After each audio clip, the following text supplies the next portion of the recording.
हा खरं म्हणजे कालच नाथाभाऊंनी प्रेसमध्ये सांगितलं की भाऊ चाळीसगावला एवढे अंमली पदार्थ का मिळतात, इकडनं कसे काय पकडले जातात, असं त्यांनी संशय व्यक्त केलेला होता. ते नेहमी अंमली पदार्थाच्या विरोधात बोलत असतात.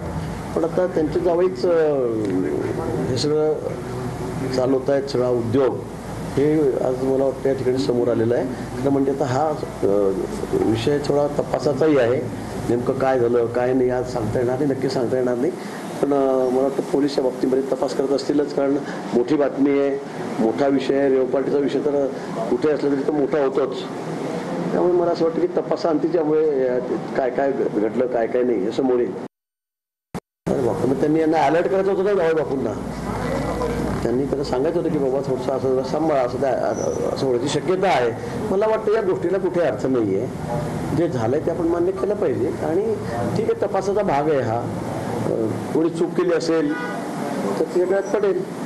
मला असं वाटतं की नेहमी असंच बोलणं की काही झालं की यांनी केलं, काही झालं की त्यांनी केलं, काही झालं की हे षडयंत्र आहे. मला वाटतं प्रत्येक वेळेला असं षडयंत्र आपल्याशी कसं काय होत आहे असं नाही आहे. आणि म्हणून मला वाटतं की काय जे असेल ते समोर येईल.